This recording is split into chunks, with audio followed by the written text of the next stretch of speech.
Banyak perkara yang kita boleh bawa malam ini, insya-Allah banyak. Setelah saya tidak live selama lebih kurang 1 minggu saya tidak live. So dalam pada ini, insya-Allah malam ini saya akan bawa beberapa perkara.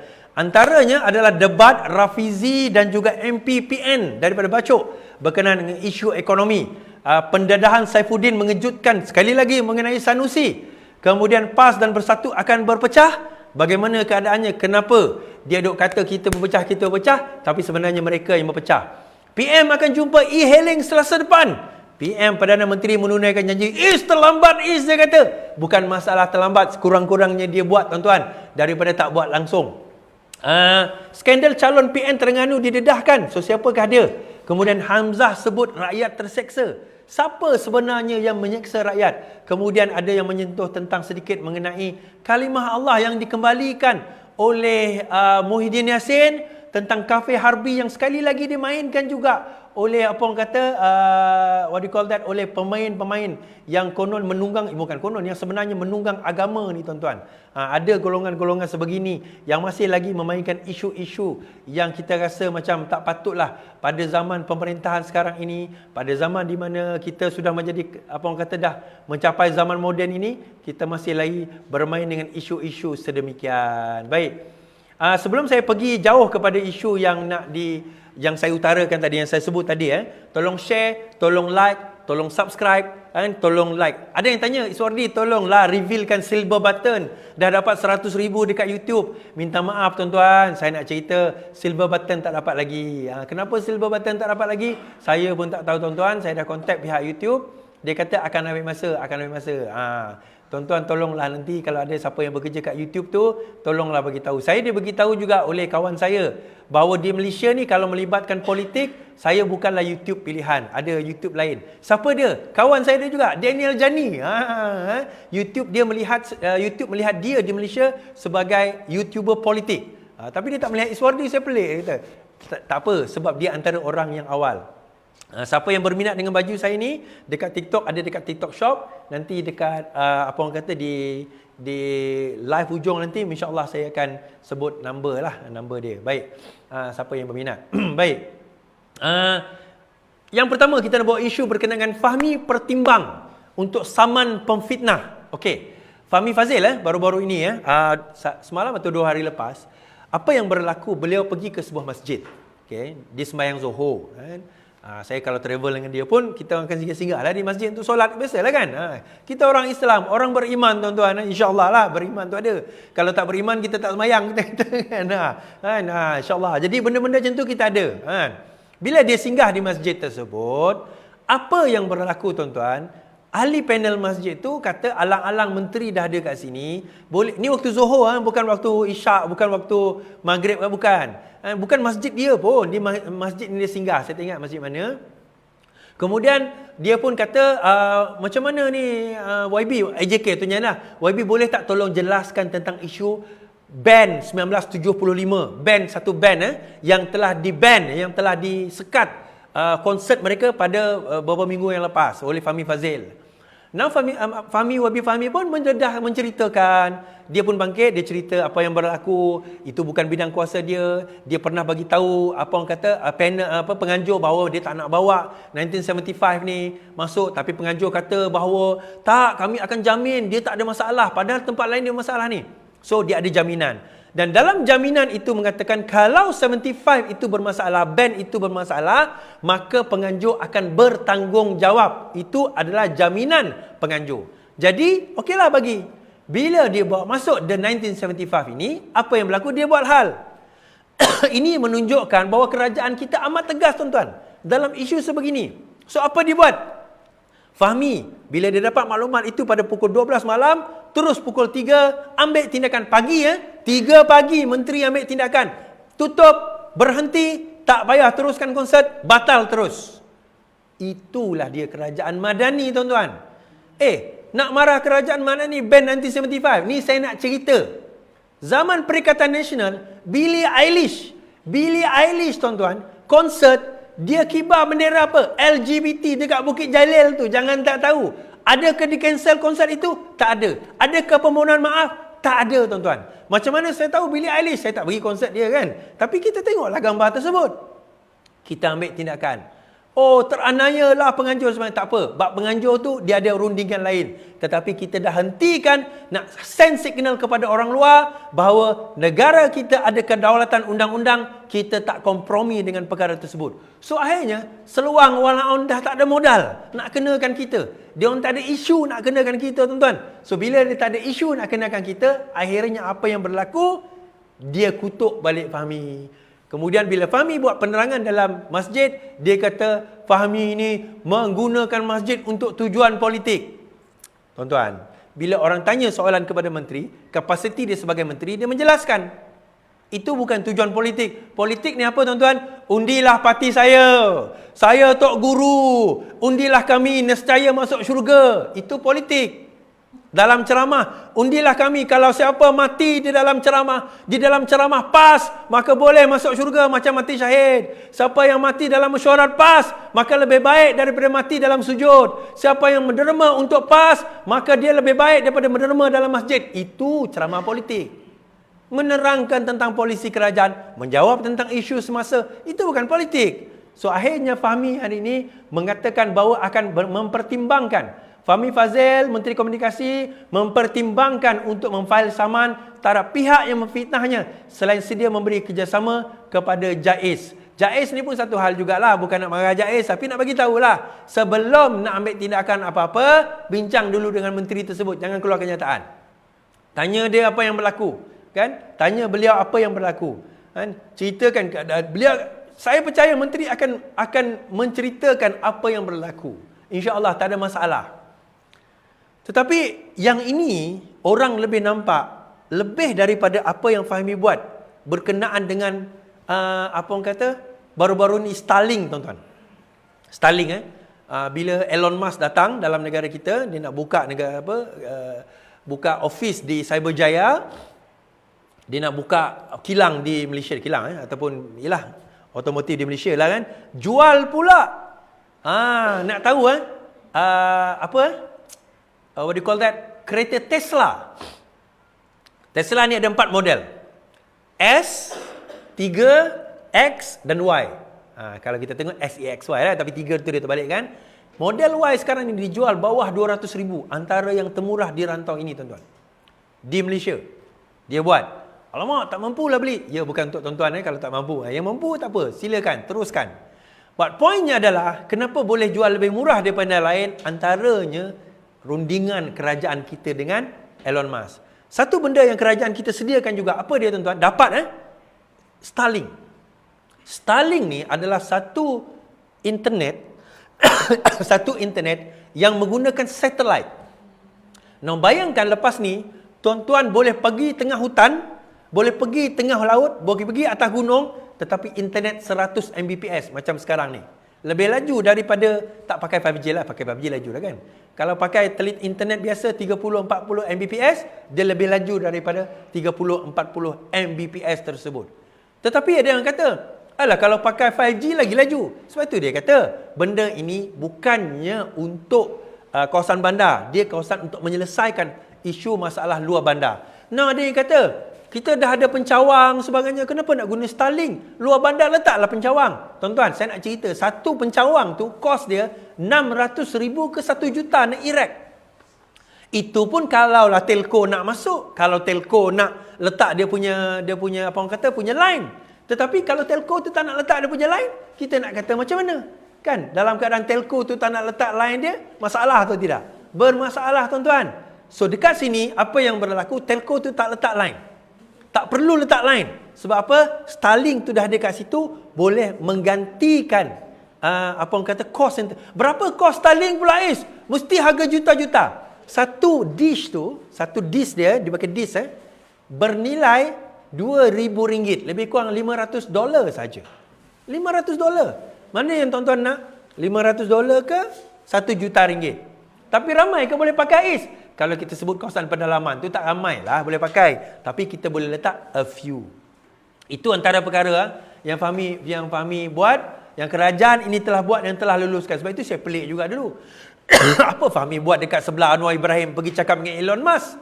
Bila saya jumpa Fahmi, saya tanya dia, oh rupanya itu tujuan dia. Baik. Habis cerita tu kat situ. Okey, kita cerita ni pula tuan-tuan, berkenaan dengan isu apa tuan-tuan? Berkenaan dengan isu apa? Okey, isunya adalah menyentuh persoalan mengenai yang paling utama ni sekarang ni. Perpecahan di kalangan orang PAS dan juga orang Bersatu. Di antara pimpinan PAS dan pimpinan Bersatu. Okey, saya nak buat macam ni tuan-tuan. Dan gelakkan. Hashtag gelakkan PAS tuan-tuan. Hashtag gelakkan PAS. Baik. Cerita ni macam mana? Okey. Hilang tuan-tuan. Hilang bang.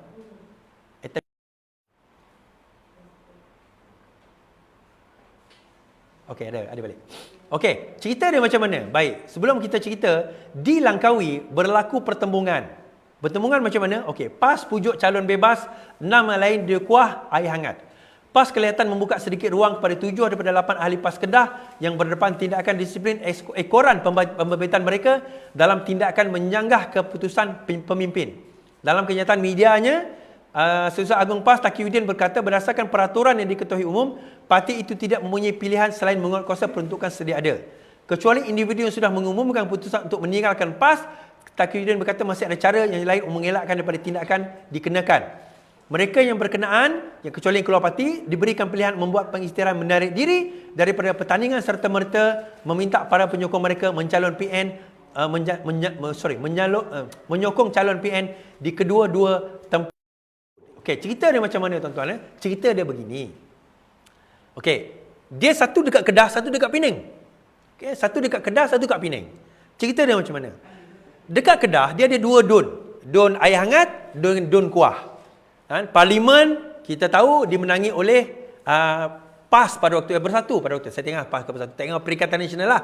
So, dalam don ini, sebelum ini, Bersatu memegang kedua-dua kerusi. Bersatu memegang kedua-dua kerusi Bersatu menang parlimen, Bersatu memegang kedua-dua kerusi di kawasan Dun, di Langkawi. Ni kuah dan air hangat di Langkawi, tuan-tuan. So, apa yang berlaku adalah, PAS kata, kamu dah menang dah parlimen, bagilah kami kursi Dun. Bersatu kata, mana boleh, kami dah menang sebelum ni. Bagilah kami kursi Dun ni, kami menang incumbent. Sepatutnya incumbent bertandinglah. Yelah incumbent. Memanglah incumbent. Tapi sebenarnya kamu sebelum ini menang, kamu lompat. Kamu menang lawan kami, kamu lompat. Kemudian kita bentuk kerajaan. Kerusi ni kami punya. So akhirnya bergaduh, tuan-tuan. Bergaduh. Akhirnya pada hari penamaan calon, ada golongan geng PAS yang tak puas hati, yang sepatutnya dia jadi calon. Dia keluar, apa yang dia buat? Dia pun mencalonkan diri menjadi calon bebas. Lawan dengan calon PN. Lawan dengan Pakatan Kerajaan Perpaduan dekat sana. Satu calon PKR, satu calon UMNO. Bertanding sesama mereka. Undi most likely akan pecah. Now, Taqiyuddin kata, kita bagi peluang lagi kepada orang yang mengundi secara bebas. Biasanya, kalau undi kalau jadi calon bebas ni tuan-tuan, akan hilang jawatan. Antaranya Dr. Rafai dekat Ampangan. Dr. Rafai dekat Ampangan, dia letak jadi sebagai calon bebas, maka beliau akan dipecat daripada parti. Tapi yang ni, Taqiyuddin bagi peluang lagi. Bagi peluang lagi tuan-tuan. Tak apalah nak bagi peluang. Sama juga berlaku dekat mana? Dekat kawasan Dominic Lau bertanding. Di Pulau Pinang. Kawasan itu majoriti Melayu. Tetapi Presiden gerakan ni tak berani nak bertanding kat kawasan ni tak majoriti Melayu. Sebab dia tahu dia boleh kalah tuan-tuan. Tuan-tuan, dia tak berani bertanding di kawasan yang majoriti bukan Melayu. Walaupun dia Cina. Jadi kita menimbulkan, jadi saya timbul persoalan tempoh hari. Kalau di kawasan Dusun Tua, DAP boleh bagi kerusi kepada UMNO. Tetapi di Pulau Pinang, PAS Melayu bagi kerusi pada Cina, pada gerakan, siapa yang jadi kadam siapa ni? Itu soalan kita tuan-tuan. Siapa yang jadi kadam siapa? Sekarang ini nampak gayanya PAS yang jadi kadam kepada gerakan. Bukan jadi DAP bukan UMNO jadi kadang kepada DAP. Bukan PKR jadi kadang kepada DAP. Nampak gayanya gerakan yang sebenarnya jadi kadam PAS yang jadi kadam kepada gerakan. Hashtag gelakkan PAS tuan-tuan. Jadi sekarang ini ada di kalangan pimpinan PAS di kawasan tersebut tak puas hati. Kami kena bertanding. Kita kena bertanding. Pimpinan PAS kata tak apa. Walak je lah. Walak je lah. Ada di antara calon PAS, tuan-tuan, saya nak cerita lah. Kelulusan pun tak ada. Buat sekolah pun tak ada, tuan-tuan. Siapa? Ni saya cerita lah. Badrul Bahtiar, bekas kapten Malaysia, bekas pemain bola sepak, sekarang ni bertanding di bawah PAS.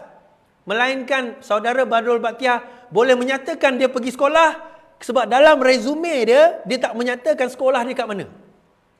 Dan bukan saya cakap juga, TMJ sendiri sebut dalam satu wawancara.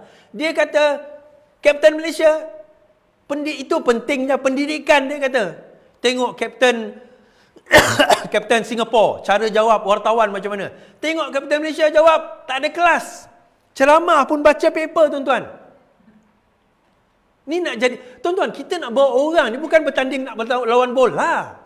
Kita nak bawa masuk dalam DUN, Dewan Undangan Negeri. Nak bincang apa? Bincang undang-undang, bincang polisi, bincang hala tuju negeri, bincang bagaimana cara nak memajukan negeri, ekonomi, bincang tentang keuangan, akaun.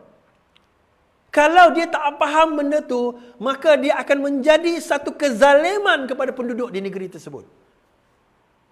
Kezaliman kepada penduduk DUN tersebut. Orang macam ni yang kita nak pilih jadi pemimpin, tuan-tuan. Tuan-tuan, saya tak salahkan dia. Dia tak sekolah ke, dia sekolah tak tinggi, tak apa. Itu latar belakang dia. Tetapi bila dia diangkat menjadi seorang pemimpin, maka menjadi tanggungjawab kita mempersoalkan. Tuan-tuan, bukan kata tak apa, tak sekolah tu, tak. Itu kehidupan dia. Mungkin ada orang kata, oh kau nak hina lah dia tak sekolah tinggi. Bukan, tuan-tuan. Kalau kita nak bawa suruh orang bawa kapal terbang, kita tanya dulu, ada lesen pilot ke tidak? Adakah kita kata, tak apalah, tak payah sekolah tak tinggi, tak apalah, bawa lah kapal terbang. Silakan. Mampus kita, tuan-tuan. Tapi ini bukan kapal terbang, ini nak bawa negara, negeri, DUN 5 tahun lagi. Nak bahas undang-undang, polisi, ekonomi, akaun, apa orang kata, perjalanan negara, hala tuju negeri. Orang macam ni, kita nak bawa ke hadapan. Tuan-tuan, semua orang ada tempat. Dia terror main bola. Tak apalah bagi dia main bola. Teruskan. Ini kita bukan bercerita tentang bola. Ini kita cerita tentang nak pacu negeri, nak pacu negara. Belum kita cerita PAS, ada 4 orang, PN lah, 4 orang calon mereka sama pergi universiti, tuan-tuan. Dia kata, oh salah, silap. Ada kesilapan teknikal. Sebab, okeylah tak apalah kesilapan teknikal. Ada salah seorang tu kita tahu dia SPM je, tuan-tuan. Universiti tu pula, universiti dekat US, University Christian, tuan-tuan. University Christian. Wah. Bukan kita nak takut-takutkan dengan Kristen macam PAS buat. Bukan. Tak, diorang yang bawa isu tu sebelum ni. Kalau kita nak faham, betul tak? Diorang yang bawa perkara tersebut. Jadi kalau saya nak bawa dengan perkara ini, dan akhirnya, apa yang berlaku? Mereka bergaduh sesama sendiri. Mereka berkelahi sesama sendiri.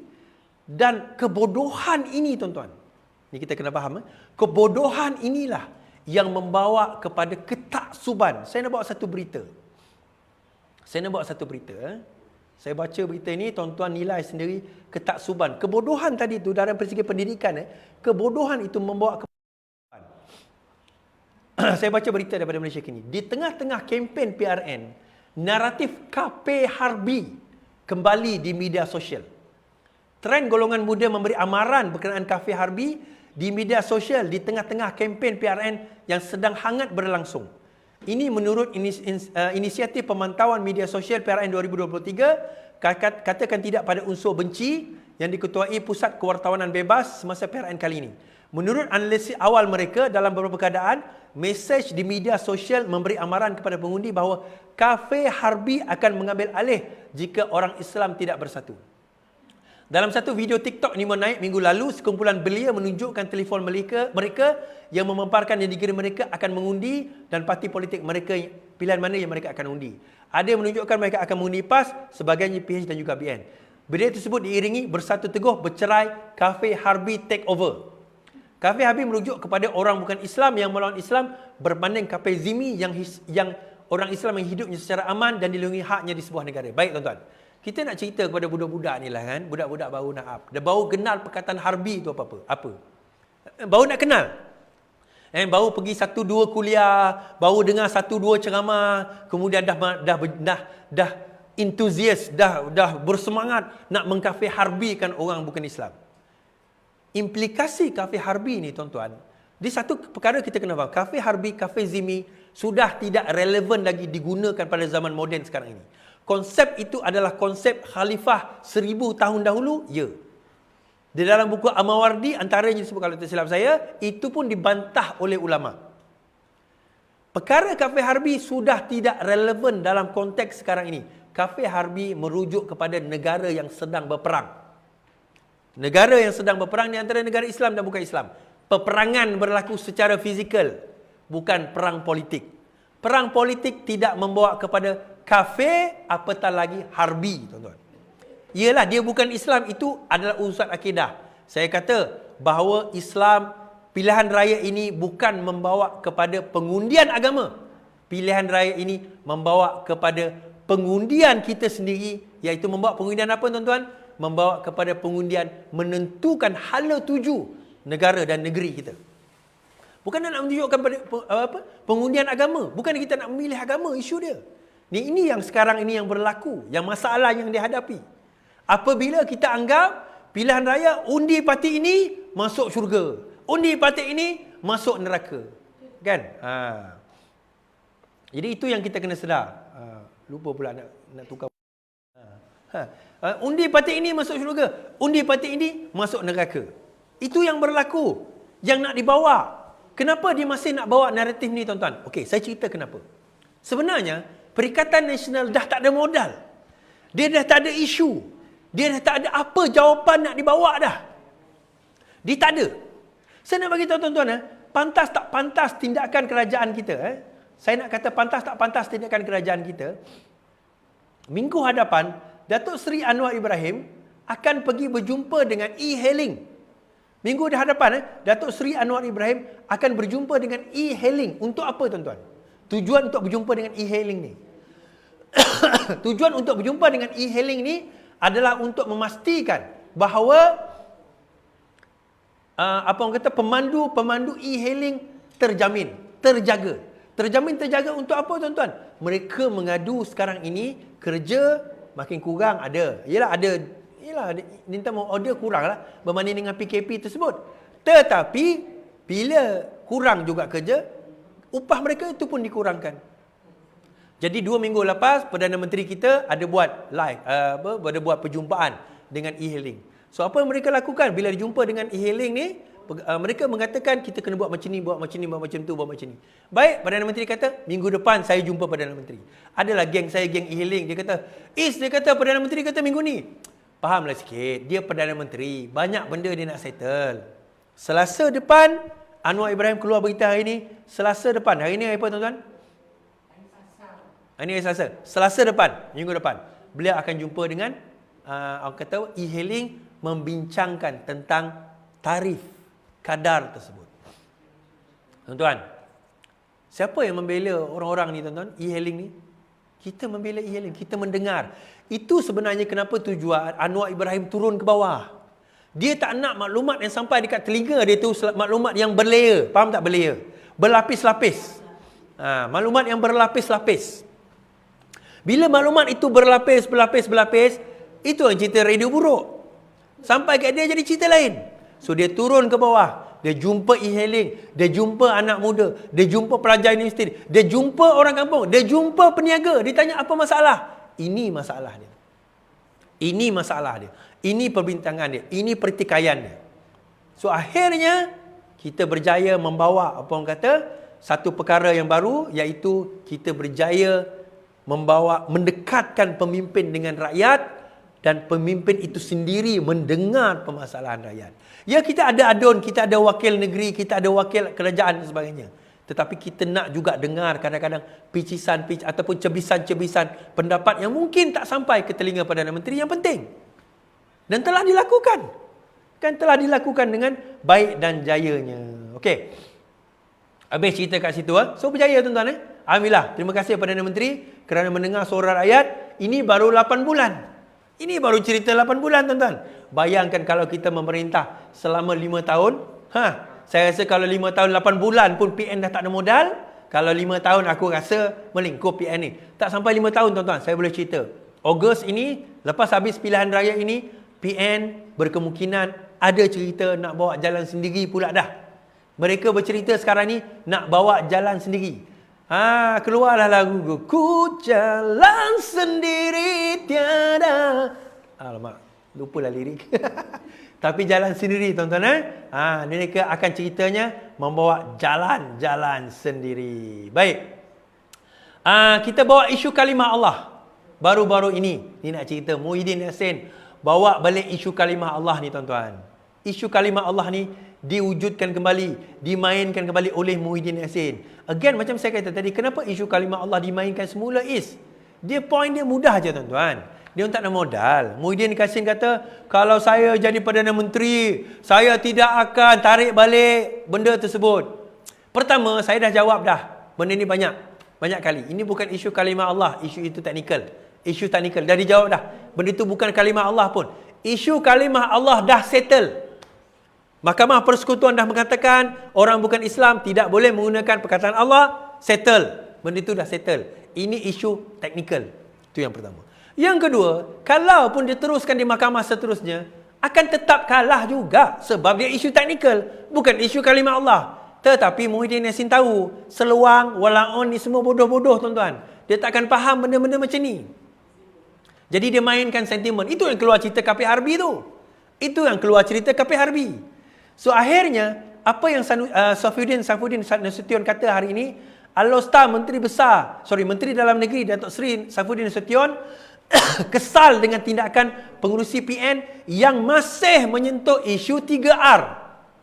Dalam ceramah politik di Kapar Kelang malam Ahad, beliau kata kedegilan pemimpin politik itu bertujuan berterusan memainkan isu isu keagamaan. Biarpun dinasihati, Majlis Raja-Raja menunjukkan pemimpin itu sanggup melakukan apa saja untuk meneruskan kelangsungan politik. Menurutnya, sikap Muhyiddin yang masih lagi memainkan sentimen keagamaan, biarpun dinasihati Majlis Raja-Raja menunjukkan dia sanggup melakukan apa saja demi untuk kelangsungan politik. Saya nak cerita tuan-tuan, sebenarnya ni nak cerita isu ini, bab kata Saifuddin, percayalah orang macam Saifuddin ni tidak akan menghormati rakyat. Okey, kita baca. Menteri Dalam Negeri Saifuddin menuduh pengurusi PN Muhyiddin Yassin tidak menghormati nasihat Majlis Raja-Raja supaya dapat mengelakkan daripada mempolitikkan penggunaan kalimah Allah. Merujuk ucapan bekas Perdana Menteri itu pada ceramahnya Ahad lalu mendakwa bahawa keputusan kerajaan menggugurkan rayuan kes Jill Island membuktikan ia bersetuju dengan mahkamah bahawa orang Kristian boleh menggunakan kalimah Allah. Katanya Muhyiddin jelas melanggar 3R. Nasihat Majlis Raja-Raja tidak lagi dimainkan isu Jill Island dan tidak boleh dipolitikkan. Ini Majlis Raja-Raja yang cakap, bukannya Saifuddin Nasution cakap. Dan yang kedua, macam saya kata tadi, Yassin cuba mengelirukan sekali lagi. Dia bukan isu kalimah Allah, Jill Island. Dia isu teknikal, bukan isu kalimah Allah. Tetapi dia masih lagi nak mengelirukan, dia masih lagi cuba nak menipu. Menipu siapa tuan-tuan? Tak ada orang lain ditipunya. Yang ditipu adalah pengikut-pengikutnya. Dia masih lagi nak main perkara ini. Sepatutnya kita dah move on. Yang ni terbaik tuan-tuan. Saya nak bawa cerita tentang Rafizi ajak debat, akhirnya diterima oleh PN. Baru-baru ini Rafizi dia mencabar. Ini saya macam seluang walaon kat sini jugalah dalam grup kita ni kan. Terima kasih yang geng-geng kita. Seluang walaon. Apa dia kata? Iswardi macam ni, Iswardi macam tu, Iswardi macam ni, kerajaan macam tu. Saya bawa naik atas, tak berani. Ajak debat, tak berani. Hol. Kan baju saya dia ni dekat bawah sebenarnya. Okey? Hol tuan-tuan. Okey. Tak apalah dia dengan bacol dengan saya, tak apalah. Mungkin sebab dia pun pendidikan tak tinggi, tak pandai berdebat. Dia sebenarnya seorang, dia ada 100 fake account. Tak apa, kita tak ada masalah bab tu. Rafizi cabar. Mula-mula dia cabar Sanusi. Sanusi tak berani tuan-tuan. Takut. Lepas tu dia cabar Azmin Ali. Azmin Ali bagi syarat. Kena buat macam ni, kena buat macam tu, kena buat macam ni. Dia kata apa? Kena turunkan harga minyak sebagaimana janji. Yang masa harga minyak tu dicakap, engkau pun ada dalam kerajaan tu lah. Kau jangan sembang lah. Masa tu kau pun ada kat situ. Sembang lah kau. Masa kau jadi kerajaan, apa yang kau buat? Langsung kau tak ada buat apa-apa. Baik tuan-tuan. Diajaklah PN, seorang demi seorang tak berani. Seorang demi seorang tak berani. Akhirnya beranilah seorang. Siapa dia? Ahli Parlimen Bacuk Muhammad Syarif Sulaiman mengubah keputusan dengan bersetuju untuk berdebat dengan Rafizi Ramli. Mula-mula dia kata tak nak, bersetuju. Kedua-dua pihak mengumumkan perkara itu di media sosial masing-masing. Saya telah dimaklumkan, saya telah menerima keputusan untuk berdebat.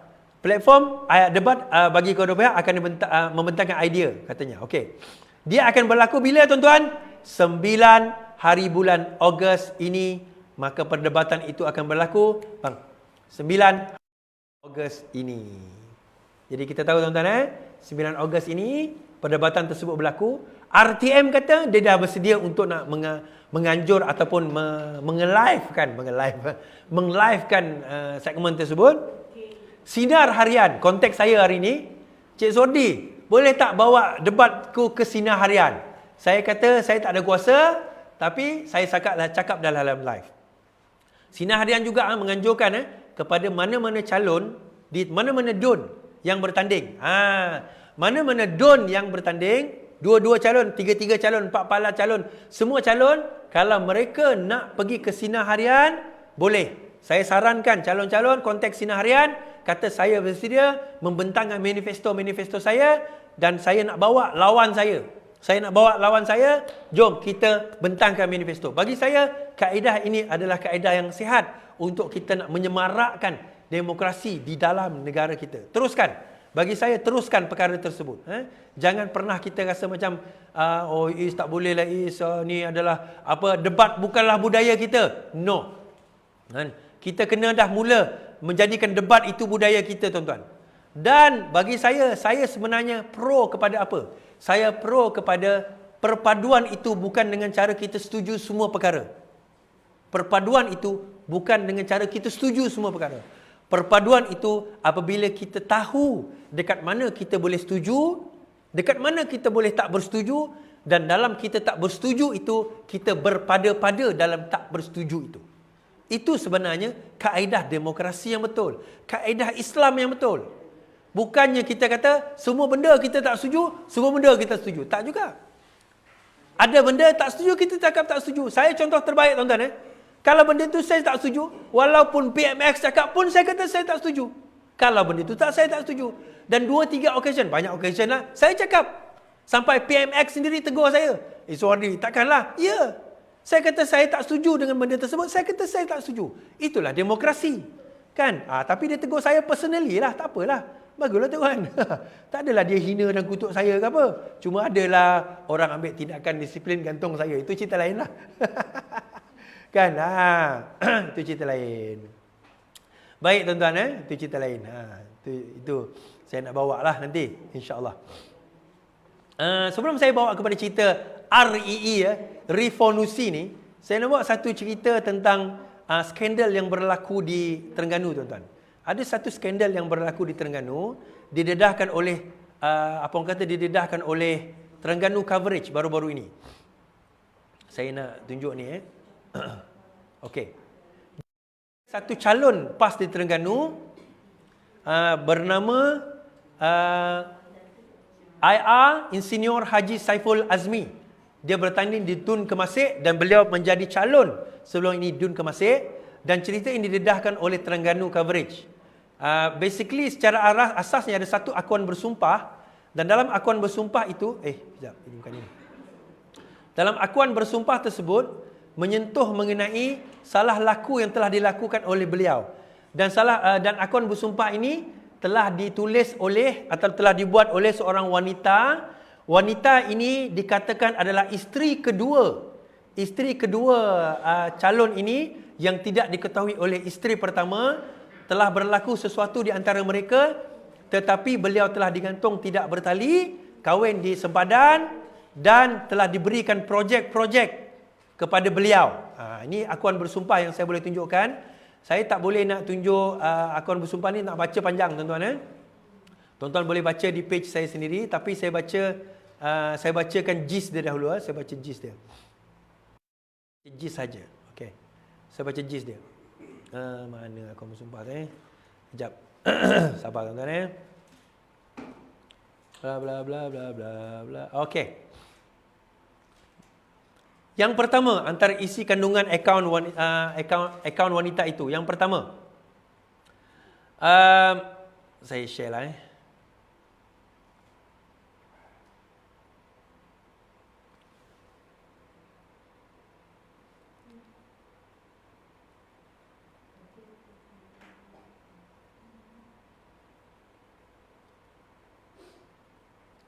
Alright.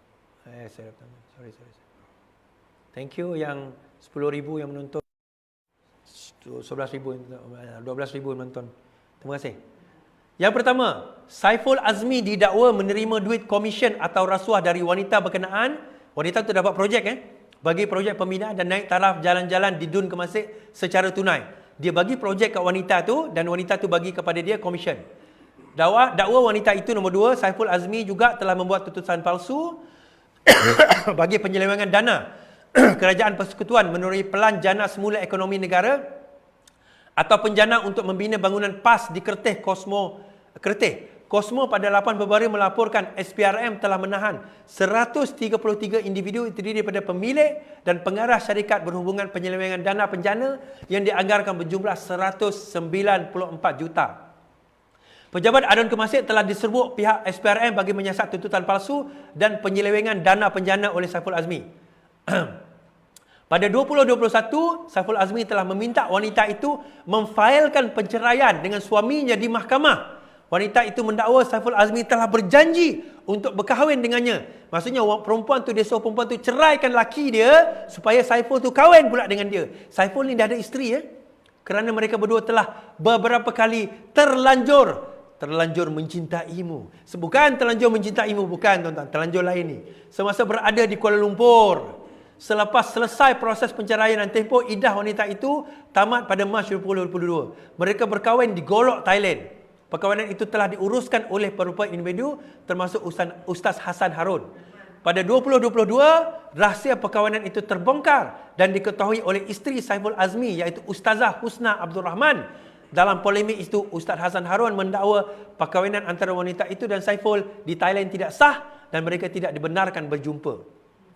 Wanita itu turut membuat laporan polis terhadap isteri Saiful Azmi, Ustazah Husna, yang didakwa menyebarkan video lucah wanita itu bersama bekas suaminya. Itulah tuan-tuan, jangan percaya kalau lelaki cakap, abang janji abang delete. Jangan percaya. Selepas kejadian itu, wanita tersebut mendakwa dia gagal menghubungi atau berjumpa dengan Saiful Azmi dalam isu penceraian mereka. Jangan pernah percaya abang janji abang delete tu, jangan percaya tuan-tuan. Jangan percaya. Kan dah tersebar video, tuan-tuan, ini nak cerita. Apa tadi? Apa dia punya slogan? Undi PAS masuk syurga, tuan-tuan. Undi PAS masuk syurga, dia orang apa? Ada buat MOU dengan malaikat syurga ke? Ada kunci syurga ke tuan-tuan? Kita bukan nak menuduh ni. Ini Terengganu Coverage dan akuan bersumpah wanita itu. Nak saman wanita itu, saman Terengganu Coverage. Sampai sekarang, so far, Saiful tak menafikan perkara tersebut. Ni tuan-tuan, saya nak cerita. Dan salah laku sebegini, orang PAS nak cakap macam mana? Orang PAS nak cakap macam mana? Membawa saya kepada perkara yang sangat penting. Berkenaan dengan pendedahan Saifuddin baru-baru ini. Tentang REE. Revolusi, tuan-tuan. REE untuk siapa? Untuk Sanusi. Sebelum ini kan Anwar Ibrahim menyaman Sanusi juga. Kerana dakwaan, apa orang kata, tidak bermoral. Anwar berjaya mendapatkan injangsi. Apa itu injangsi? Sekatan. Supaya Sanusi tak bercakap lagi benda itu. Apa yang antara pimpinan PN kata, inilah dia subuh menyekatkan demokrasi. Tuan-tuan, demokrasi apa? Pernah kami fitnah anda? Kalau kita fitnah, kau nak saman tak? Ini tuan-tuan, akuan bersumpah tuan-tuan. Untuk pimpinan PAS. PAS nak cakap apa? Sekarang PAS nak cakap apa? Moral siapa yang nak kita petikaikan ni? Kita tak ada cerita moral tuan-tuan. Kita cerita sakau. Saifuddin Nasution mendedahkan bahawa Saifuddin kemuka gambar Sanusi bersama lelaki daripada China. Bukan daripada Indonesia tanah Melayu, tuan-tuan, bukan. Bukan daripada Riau. Bukan daripada Sulawesi, bukan. Daripada China, tuan-tuan. Banyaklah kau punya kapal harbi. Kan? Menteri Dalam Negeri Saifuddin tampil dengan bukti baharu mengaitkan Menteri Besar Sanusi dengan kes kecurian nadir bumi di Bukit Enggang Sik. Dengan membukakan sekeping gambar lelaki bernama Soloi Fat. Ayya, you can fat, so can we ya. Soloi Fat bukannya Ben Abdullah, tuan-tuan. Bukan. Soloi Fat daripada China mendakwa Muhammad Sanusi mengenali salah seorang daripada lelaki warga China itu yang dibawa masuk ke Malaysia oleh MBI untuk meneroka REE. Kenapa dia boleh tahu? Sebab pada tahun 2021 Sanusi buat satu minta PAS. Dia buat satu surat minta Hamzah Zainuddin bagi PAS. PAS apa? PAS ikhtisas, bukan PAS parti. PAS ikhtisas. Ikhtisas tu apa is? Ikhtisas adalah PAS khas membawa expert masuk ke dalam negara. Tujuan apa? REE. Dan orang ini telah ditangkap, tuan-tuan, kerana mencuri REE. Menteri Besar tak boleh cuci tangan, kata Saifuddin, terhadap setiap keputusan yang dibuat oleh MBI. Sanusi kata tak ada staf bernama Soloi Fat tadi. Saya tunjukkan surat dia minta PAS lawatan ikhtisas untuk 2 orang bekerja di Kedah. Minggu lalu Sanusi kata pengurusi MBI Kedah mendakwa tidak mempunyai kuasa eksekutif terhadap MBI mengetahui seluruh perjalanan operasi. Mustahil dia tak tahu. Dia sign apa dokumen, tuan-tuan? Kalau kau MBI, kau tak tahu dokumen apa kau sign, tak layak engkau jadi MBI. Kau jadi Menteri Besar, sorry. Itu bermakna Menteri Besar sebagai individu tak boleh cuci tangan dalam hal-hal tabik urus dan bertanggungjawab atas segala keputusan. Namanya pun MBI, Menteri Besar Incorporated. Dah confirm dia yang punya. Okey, dia cerita macam ni. Asal dia cerita macam ni, tuan-tuan. Mula-mula ada satu tanah ni, satu hutan simpan. Dia berikan kepada satu syarikat. Bukan China, syarikat Cina. Cina punya, orang Cina. Tak apalah, tak ada masalah. Dia buat penerokaan pokok hutan. Dan betul, Sanusi kata, yang tu, dia tulis dalam Facebook saya. Saya tak luluskan syarikat tu pada zaman saya memerintah. Itu zaman 2016. Saya setuju syarikat itu dapat lesen tahun 2016. Saya tak menafikan perkara tersebut. Dia dapat lesen, bawa balak keluar, syarat dia tanam balik balak. Dia ada satu teknologi baru sekarang ini, balak 3 tahun dah boleh harvest. Boleh tanam. Sekarang ni ada dekat Thailand. Orang pernah jumpa saya memperkenalkan balak tersebut. Tapi tak apalah, itu cerita lain. Pada tahun 2020, dia orang discover Kedah ni dekat Sik ada satu REE nama dia, Rare Earth Element. REE ni tak banyak negara ada, tuan-tuan. China salah satu. Tapi tiba-tiba kat Kedah ada. Kat Sarawak pun ada. So apa dia buat? Dia nampak REE. REE untuk buat apa is? Chip, lithium, elemen-elemen tu sangat berharga. Mahal, tuan-tuan. Sangat mahal. So apa yang berlaku? Dan kalau kita tengok apa yang berlaku, masa itu dia bawa lah orang China ni masuk. Soloi, siapa nama dia tadi? Aku tak ingat nama dia. Orang itu, Soloi Fat ni masuk. Konon-kononnya nak jadi mengkaji REE. Kantoi, bila masa, tuan-tuan, tiba-tiba ada satu lori bawa tanah. Terbalik, dia orang tengok bukan tanah, tuan-tuan. Tanah yang mengandungi nadir bumi. REE ni. Bila dia tengok mengandungi nadir bumi, dia pun kantoi, buat kajian-kajian, buat siasatan, rupa-rupanya sudah kena curi secara haram. Disebabkan pencerobohan itu, tanah itu milik MBI. Maka MBI kena saman 500,000. Dan Sanusi kata, saya tak tahu yang kena saman company itu. Memanglah atas kami punya custody, tapi kami yang kena saman company itu. Kami terima je. Baik. Tapi disaman sebab apa, tuan-tuan? Sebab REE. Saya tak tahu REE. Kantoi orang itu yang dibawa masuk PAS itu kena tangkap, tuan-tuan. Rupanya berkaitan. Kantoi kena tangkap. Akhirnya 10 exco hari itu kena soal sel. CEO MBI kena soal siasat, kena reman, tak lama lagi tuan-tuan, dia akan berkaitan dengan Sanusi. Macam juga saya nak bawa pendedahan nanti, insyaAllah. Ada suatu kes berkaitan dengan Azmin dan juga berkaitan dengan Hilman. Tak apa, yang itu 2-3 hari nanti akan meletup. Saya sudah dapat maklumat awal daripada sumber-sumber yang boleh dipercayai. 2-3 hari ini akan meletup. Jangan risau tuan-tuan. Okey, itu dia cerita. Tuan-tuan, bawa apa tadi? Undi PAS masuk syurga. Jana wibawa, apa orang kata, skandal itu, skandal ini, rasuah. Saya dedahkan skandal rasuah tanah, penyalahgunaan tanah sebagainya. Tuan-tuan, yang membawa kita masuk syurga ahsanu amala, amalan kita. Tak ada kena-mengena dengan undi PAS. Tak ada kena-mengena dengan undi PN. Budak-budak yang baru nak up ni, tak payah cerita kapi harbi lah. Kau baca Quran pun merangkak-rangkak. Kan? Tajwid pun tak betul lagi nak cerita kapi harbi. Tak payah sembang. Ini cerita pilihan raya. Tak ada cerita kapi harbi tak kapi harbi. Ini bukan kita pilih agama. Kita kena faham perkara tersebut. Dan satu lagi tuan-tuan, di Selangor ni tuan-tuan. Tuan-tuan di Selangor, yang bukan Melayu turunlah mengundi. Simple je. Kalau PN menang, jangan salahkan orang lain tuan-tuan. Salahkan tuan-tuan yang bukan Melayu tak turun mengundi Pakatan Harapan. Itu je. Tak mengundi, apa orang kata, Kerajaan Perpaduan. Itu saja. Make sure Selangor, Negeri Sembilan, Penang, pastikan menang. Mahathir kata 5-1. 5 tu PN menang 5. PH hanya tinggal Pulau Pinang.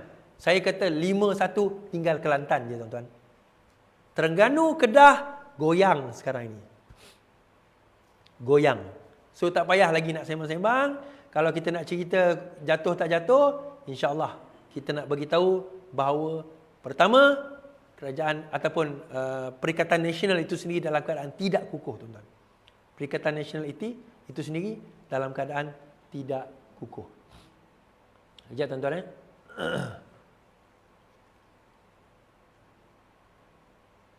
Right.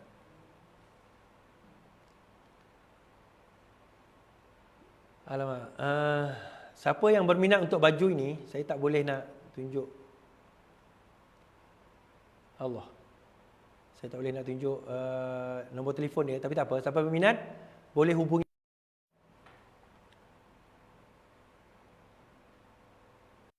Okay, boleh hubungi nombor yang saya letakkan tadi. So, tuan-tuan boleh hubungi nombor itu. Dan daripada nombor tersebut, tuan-tuan bolehlah tanya pasal baju ini. Berharga 100 lebih ke atas lah. Ni